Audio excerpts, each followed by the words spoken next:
Welcome to Health and Safety Conversations. Here's your host, Tom Bourne. I'm sure Nektarios has got his own thoughts on this, but I'll just throw in a little bit of context here. Whenever you're looking at any sort of academic writing, you need to look at it in context. Particularly in fields like safety, it's an ongoing debate. Right. And so after 3 Mile Island, Charles Perrow wrote a book called Normal Accidents. And Perrow would have to be the most techno-skeptic of all of the safety theorists. Right, and 3 Mile Island was a nuclear accident in the States. Yeah, 3 Mile Island was a near-nuclear accident. Near-nuclear, that's right. It wasn't actually that bad, but it could have been. And so Perrow wrote an entire book about how such accidents were inevitable. And he was making a direct case against the adoption of nuclear power and against nuclear weapons. But his theory was broader than that. It was a view that sort of as technology became more sophisticated, as organizations became more complex, as we relied more and more on this technology, then we couldn't stop accidents. And so the HRO theorists were writing at a time in direct response to this.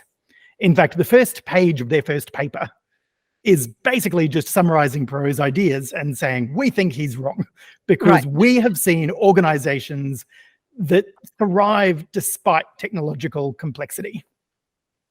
And they gave 3 examples of organizations they were working with. They talked about air traffic control, they talked about power grid regulation, and they talked about operations on aircraft carriers. And it's the operations on aircraft carriers which are the most well known. I think perhaps in part because subsequent events involved some quite serious air traffic control accidents. And then we had the big power grid failure in the US that sort of showed that, in fact, technological complexity was capable of causing accidents, and those were not high reliability organizations. But no one managed to crash or blow up an aircraft carrier. And so that part of the theory managed to survive.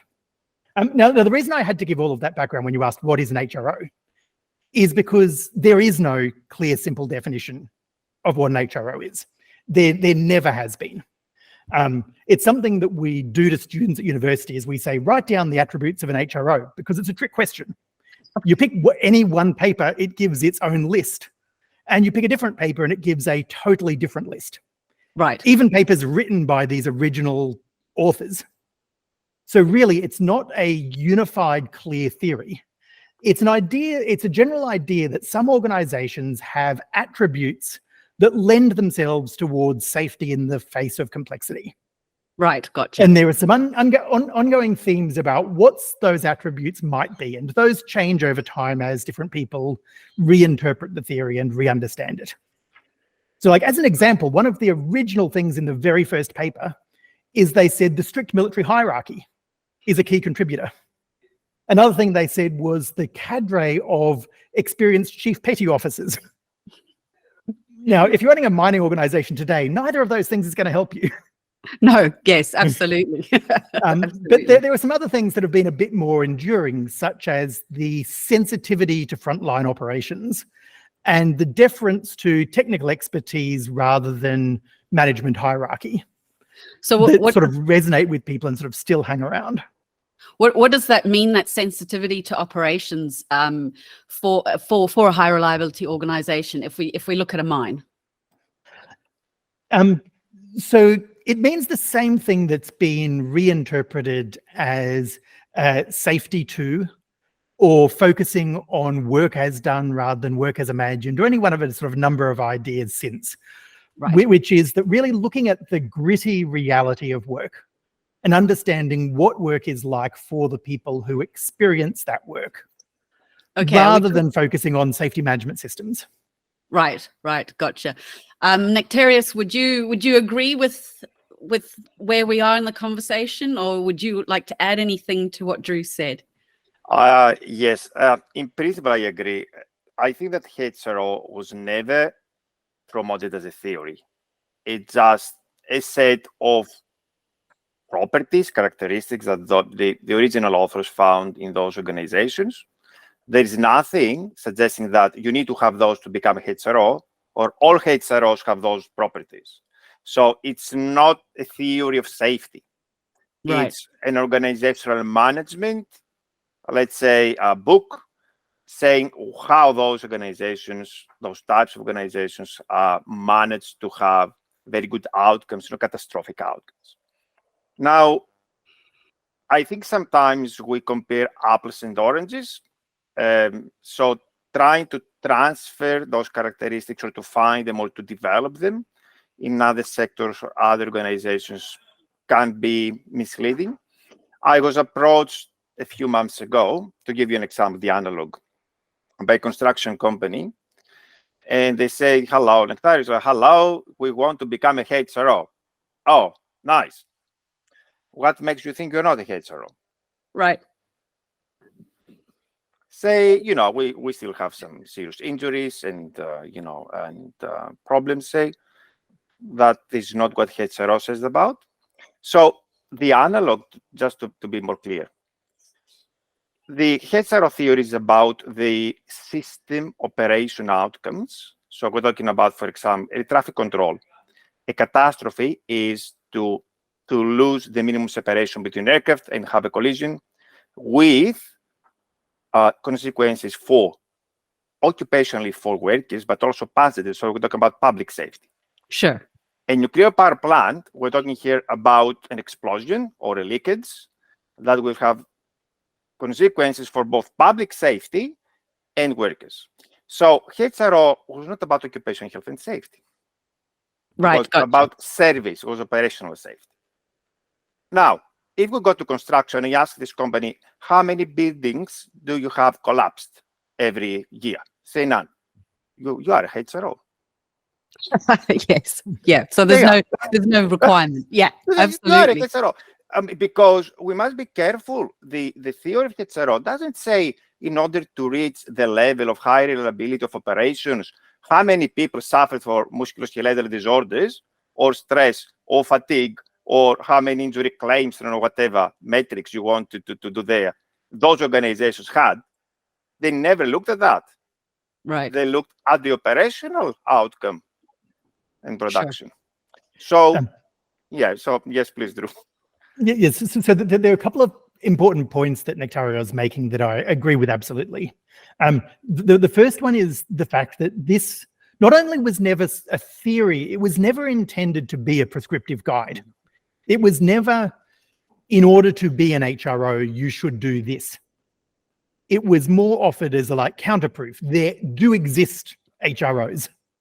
Right. And then the second point is that it really was about severe accidents. I wasn't joking when I said they're an HRO because they'd never lost an aircraft carrier.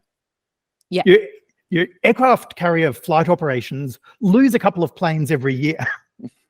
But they still considered it to be a high reliability organization because nothing worse than that was happening.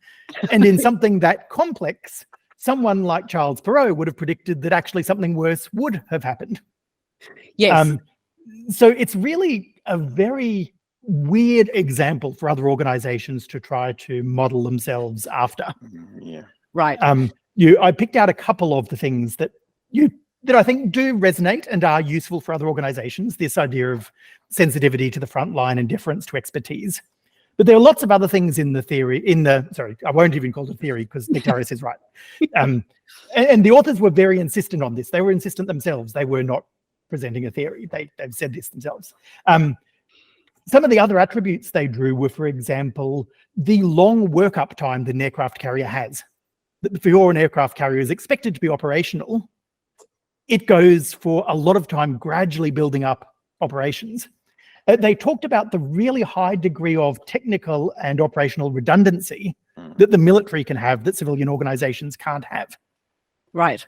So, you can pick and choose some things that do translate, but a lot of these attributes that they were talking about, no civilian organization would be able or would want to try to emulate. They were just simply features of the organizations that the theorists were describing. So I just want to pick up there when you're talking about operational build-up, operational tempo versus safety. From what I can, well, from what I've read, these people often talk about HROs, and we've talked a bit about how the fact that it's not a theory, but how HROs are able to balance operational tempos and needs with safety.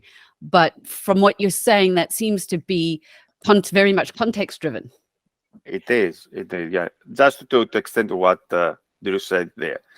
Now, you see, we saw in a recent scoping review that HRO has been applied in healthcare quite widely, and we're not the first to publish that. So Right. how come, and we're talking about a system heavily relying on humans, not that much technology, and we're talking about patient safety. If you see, I mean, the cases that we have, we're talking about usually, problems with the surgeon, any specialist, misdiagnosis or whatever. So we're not talking about those robust systems with redundancy, with technical, systems at the background that will contain sometimes the human performance variability, any problems out there. We're talking about systems mainly human driven. So how can we transfer this paradigm and to expect all those characteristics in completely different contexts? It's not wise even to think that those would be, embedded the same way or found the same way. And going to the productivity, safety, you name it. I think it's a false dichotomy we make. It's not productivity via safety. Productivity, first of all, is an objective. Sure. Safety, if we want to be, how to say, a bit frank and honest, it's not an objective. It's an obligation. It's something. It's not a choice. To keep Drew or Nektarios and Nicola safe. It's something we should do. So Sure. It's about safe production. We can say that, or producing safely. We can say that. And HROs didn't have, when we saw reliable outcomes, we're talking about the whole spectrum of outcomes. It wasn't about safety. If you have a nuclear power plant, let's say accident, productivity stops. Electricity power generation stops. Safety, of course, suffers. Security is not there. So it's not only about safety. Yeah, absolutely. And I feel like that we're kind of circling back to the things that Pero was talking about, that Drew raised earlier. It feels like we're on this treadmill where there's a lot of effort expended, but that maybe these ideas are all the same. Like safety too is about being effectively producing whatever it is you produce, but safely, and that they all kind of mean the same thing, just with a different label. Or is that too simplistic? Nicola, I don't think that it's fair to go quite that far. Okay. But I think it is important to make a distinction between debates which are important and interesting for moving the academic field of safety along, and what is useful and practical for real organizations to take from that. Right. Whenever things go wrong in our organizations or seem to be going wrong in a particular industry over a couple of years, then there's a temptation to say, okay, what is this big solution that's offered? What's the next move that we can make? What's the next big theory that we can use? Right. And for the most part, that's not what these ideas were created for.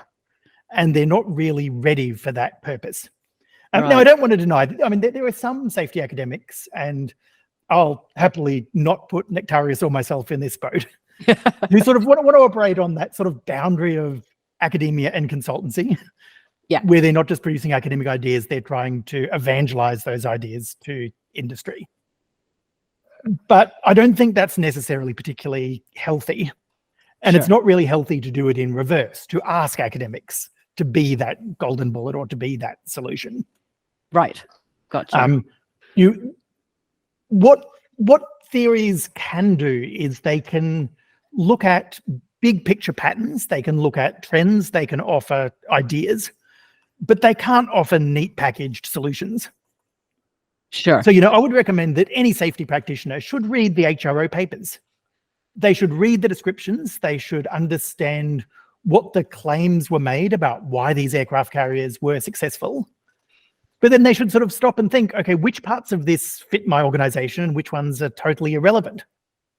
So on that, sorry, carry on. No, I think you're about to ask the right question, so go ahead. So if we look at this idea of context-driven performance and safe operational production and things like that, and drawing on the idea of healthcare, you touched on this idea that suddenly there's a problem somewhere and the industry will turn to academia for the next big theory. We've seen a lot of that, particularly in academic research and medical journals around high reliability in healthcare, and looking at preventable hospital deaths. I know there's some controversy about the stats around just quite how many preventable hospital deaths there really are, but this idea that I think the main idea is that you look at your problem areas, you define processes and procedures to resolve those problems so that you prevent future deaths. Is this, and it's all done under the banner of high reliability. So is this kind of what we're talking about before, where we're taking that big bang idea from academia and labeling it into industry? Yeah. I think we've both got some comments to make on this. Nektarios, many comments. Yeah, I fully agree with Drew, and it's our fault, academics. I put myself inside. It doesn't matter if I'm not promoting specific or subscribing to specific theories, that we transfer the academic debate to the industry. That's a huge mistake of us as academia. We haven't even defined what safety is between us. We haven't agreed. And we transfer the debate, what safety is, outside in the field. We confuse people. Anyway, so I will leave this aside. Now, the problem is that we cannot understand that a bad outcome, it's not a bad safety outcome, it's bad system outcome from the lenses of safety. So when you have an accident, it's not safety performance, it's your system performance that did not achieve whatever, mission, whatever, let's say, criteria you have defined as successful operations. Safety cannot perform. Right. Systems perform. Safety cannot perform. Security cannot perform. All those constructs cannot perform. So the problem is, instead of looking at, when we want to talk about safety, how to minimize the risks, because this is everything about. If Drew wants to, to introduce a new theory or a new principle or a new way of things, the question is always, Drew, can you show me how directly or indirectly this will minimize risk? And we don't ask this simple question. Right. Whether it's engineering, whether it's psychology, yes, whether it is organizational management, whether it is a procedure, as you said before, how does this procedure minimize the risk, for example? And we're missing this important point, I think. Yeah, that's actually something I see a lot in aviation. But before we move away, Drew, did you want to add in something on this point? Sure. There are really, to my understanding, two main industries that have relatively recently decided that HRO might be the next big solution. And those are healthcare and mining. Right. And they've done it for quite different reasons. Healthcare has a very, very highly educated workforce. So practitioners in healthcare are all experts in some sense.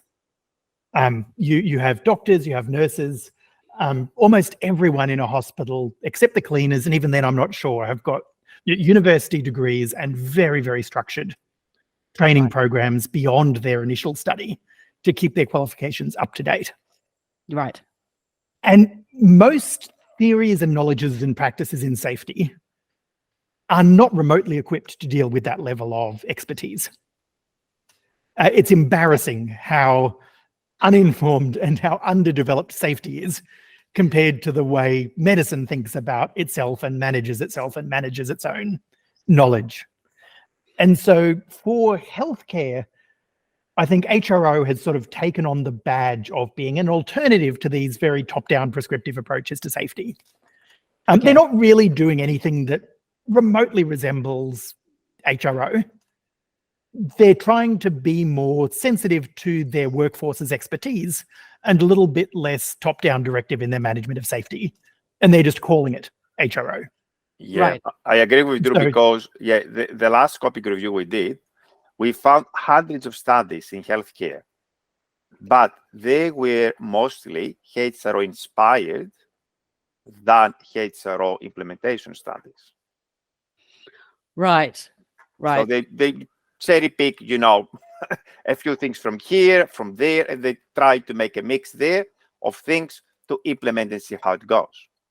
And only 3 studies actually, at least we found only 3 studies published. I don't know what's happening outside with consultancies or whatever, where we had implementation of HRO as a unified set of those 5 principles. And Right. when you see those 3 cases, equivocal approaches and results. So how do we measure success or results before and after? Getting back to the old good things, lagging indicators, how many people died, or safety culture, whereas HRO never said anything about safety culture. They have this mindful scale, mindful organizational scale. They didn't say that much about culture. So arbitrary connections between what we did with HRO and what expectations we have from HRO. Not even comparable. So that's healthcare. Mining, we have the exact opposite happening. We have very, very large, sophisticated multinational companies and government and regulators trying very hard to stay relevant, to try to make any sort of contribution to safety. And so we have the idea of HRO being used almost as a regulatory philosophy from the top down, Right. being used as a way of saying this is how government and the regulator wants to impose more stricter ways of managing safety. Which also is a philosophy just like totally unrecognizable to HRO doing things from that direction. Yeah. And the response is that mining companies are doing exactly what they've always been doing. They're just putting a new label on it to match the labels that we tend to use within HROs. Right. So there's something very interesting going on with this label of HRO, but it would be a mistake to try to understand, what an HRO is or what HRO theory says as a way of explaining what's going on in either of those industries. Because it's the use of this label and this language to explain quite different movements in safety. Okay, gotcha. So that characteristic of safety as being not measurable and it's not production, for example. It's the quality of how the production is achieved. Like, for example, and Nektarios, you can correct me if I'm wrong. So what I understand from this is that you go in for surgery, and the surgeon nicks your artery, and you have a bad outcome.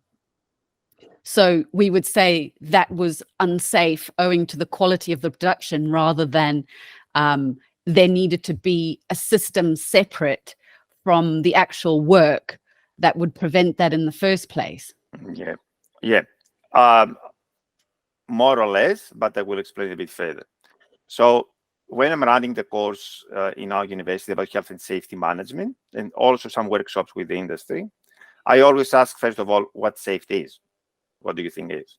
So you receive answers that say safety is a process, an activity, an outcome, a property, a state, which actually align very nicely with what different academic schools say.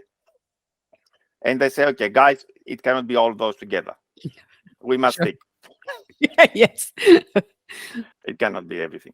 So, and then after discussions, we agree that safety actually is the knowledge or beliefs that we have about the ways, the mechanisms, the paths through which we can minimize or stop the risks. That's safety about. So now, if you implement those, the knowledge you have, then you do safety. The way you will implement the mechanism can be safely or whatever. So the very simplified version of definition of safety. Now, and then the question is, and they say we have systems in place. Okay, what systems do you have in place? We have processes, we have procedures, we have policies. Say, those are not systems, they're just policies. Those Sure. procedures. Say, no, this is our system. So no, dear, this is not your system. You are the system. Those are just vehicles to facilitate the system. Those are ways to enable the system, or just in an agreeable way to do the job. You don't exist as a system to serve the procedure. The procedure exists to serve the system. And Yeah. everyone thinks that we have a safety management system. And when you ask them, what do you mean? It's just 200 pages of SWIMs, of procedures, of templates, of performance, of policies, and so on. So I think we have, I don't know, lost our way. Somehow we're not talking about the same thing. We think we talk about the same thing. Rae and Nektarios talk about safety in the defense safety in different ways. And we think that we talk about safety, each one of us talks about a different thing. Sure. So just going back to what you were saying about the processes in the system. So you said it really beautifully, but I can't remember your exact wording, but somehow the reason why processes exist.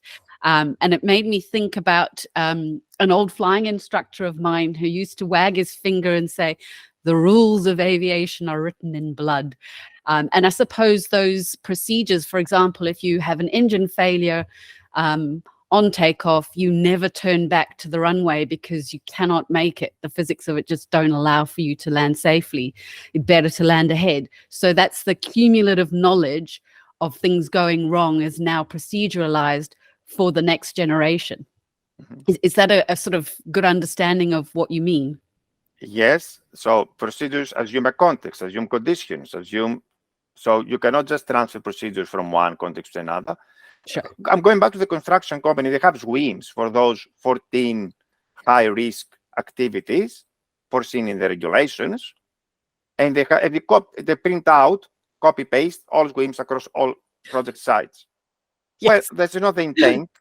SWIMs must be developed together with Rae and Nicola, who work at the specific site in the specific high-risk activity. Yeah. To take into account the conditions. So yes, we have knowledge that is like universally applied. You know, if the aircraft lands back with all the fuel that took off with, it will probably crash. Right. Yes, we have this. Yeah. knowledge. Can I take you both back to a slightly different point in safety history? Yes. So before organizations were using HRO as the latest golden solution, we had industries like healthcare and construction looking explicitly to aviation. Mm-hmm. And we had this series of articles that were written, not academic articles, they were appearing in your practitioner journals and places like that, arguing about, like, look at the really high rate of errors we've got in healthcare. Look at the really high rate of fatalities we've got in construction. Look at how good aviation is. If only we could be more like aviation. Yeah. And yeah, you're referring to Atul Gawande here in this checklist manifesto. It's more than one person. And I'm not going to blame any one person. It was a whole movement. Right. Yeah, sure. And they looked at aviation, and for some reason, what they saw was aviation's got these really complicated, documented safety management systems. That must be why they're so successful. That's what we've got to copy. Yes. And they overlooked the fact that most of the big advances in aviation safety have been entirely technical. Sure. You can look at the graphs of accidents, and you can almost like point at the graph and say, that's when we moved to gas turbine jet engines. Sure. And, Yes, and that's when we implemented ground collision avoidance systems.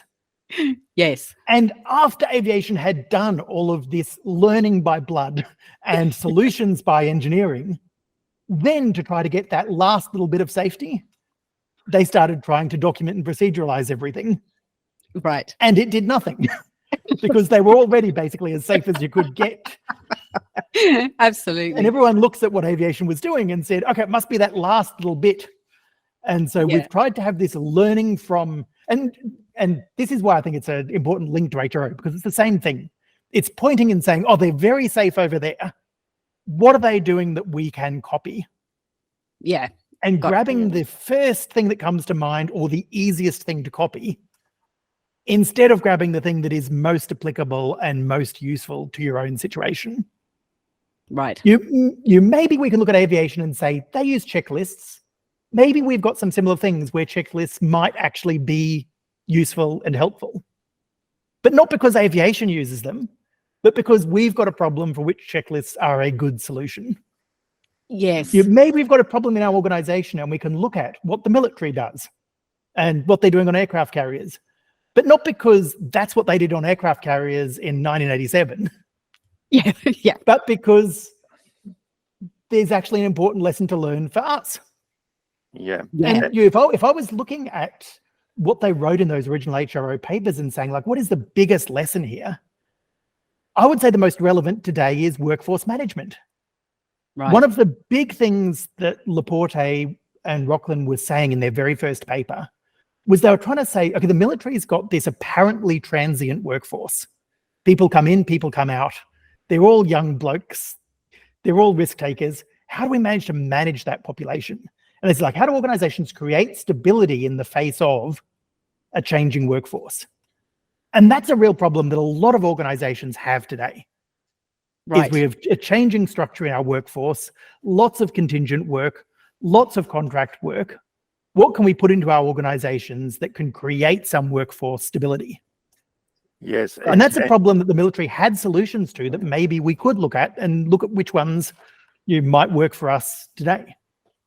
Drew, may I add two things nicely to yours, that many of the principles, approaches, ideas, whatever we name that, were in the era of not the flat structures we have today, the hybrid organizations. We talk about now not hierarchical pyramid style, the gig economy, subcontractors and the like. So we're not sure now if they are really relevant to the world as it is today. Now, going back to the procedures thing and copy paste from one context to another.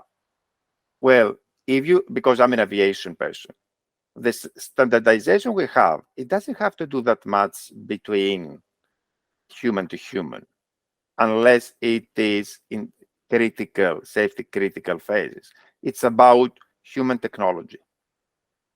This is where it's very much regulated, whether you have to inspect, to maintain, to replace A, B, to push the switch in this knob at this phase. So it's more about PIP technology, which is not a problem in healthcare.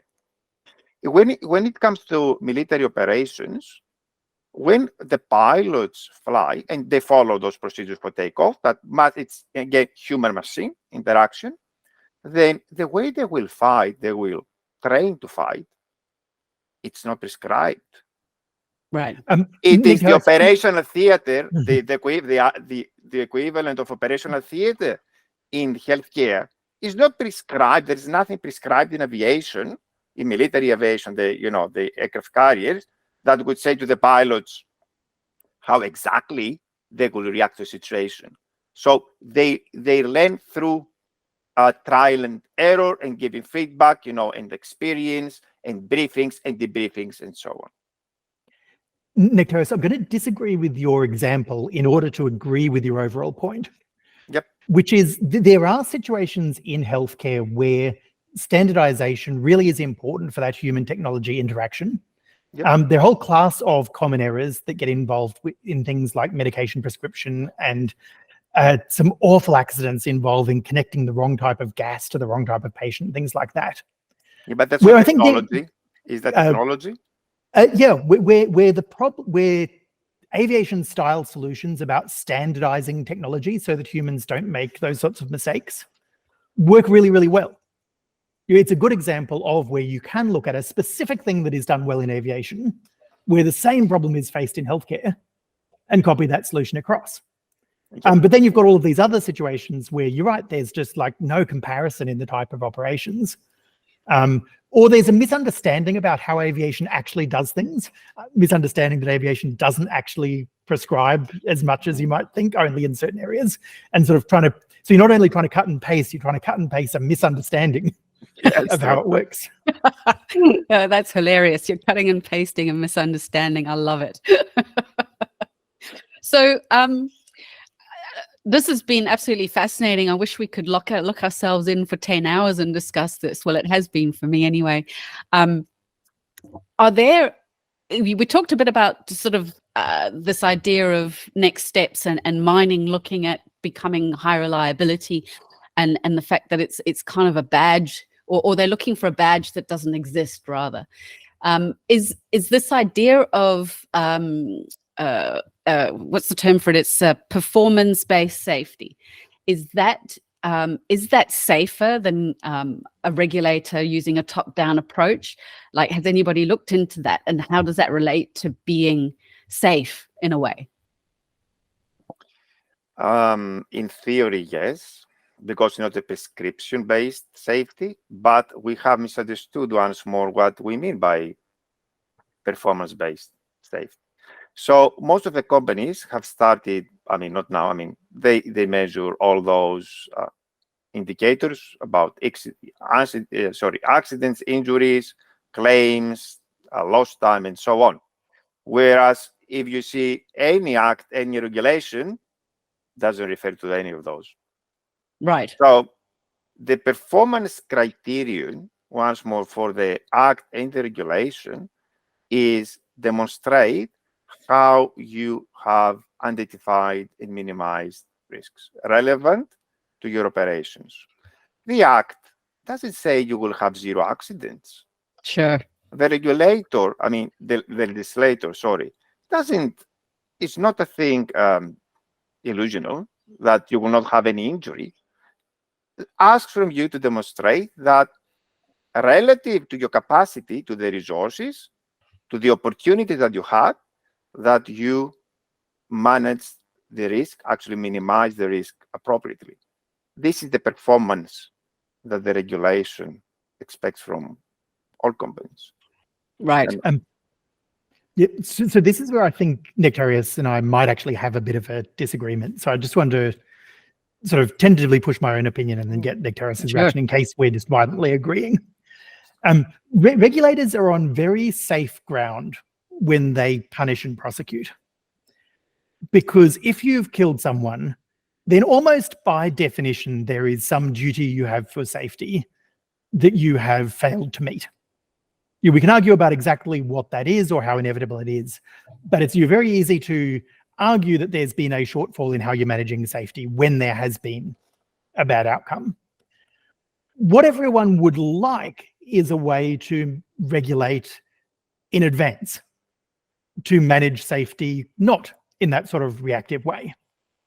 But the trouble is that whenever you try to do that, you require the regulator to be more sophisticated than the organizations they're trying to regulate.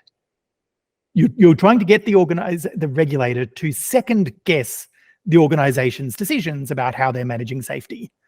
Gotcha. And to either say, those decisions are good decisions, or those decisions are bad decisions, or those practices are good decisions. And that's what I think we're seeing with HRO, is we're seeing a move by legislators and regulators to try to get in front of an industry that they're well behind. Yes. And trying to get in front using theories from 1987. Yes. This is not going to help the situation. Yeah. Drew, actually, we agree.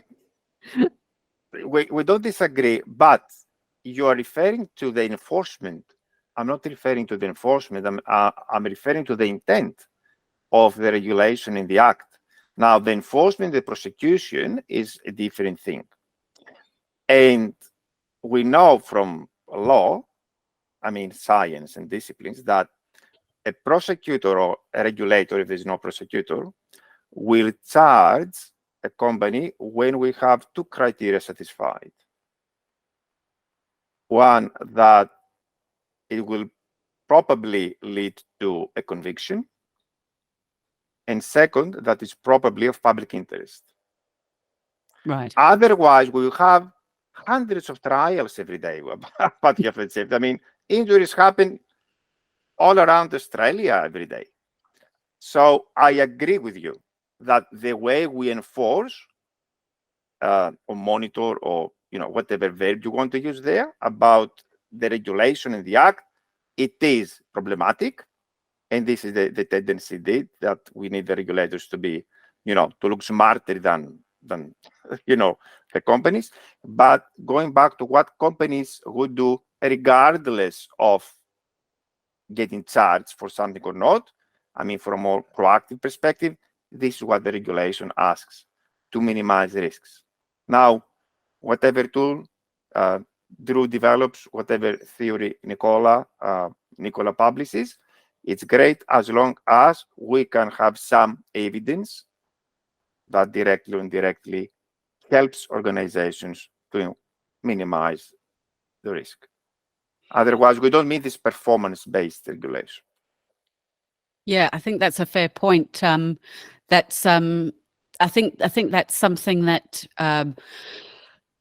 that should definitely be in the back of people's minds, and it harks back to your earlier point about what risks are we mitigating here, and how are we driving this operationally.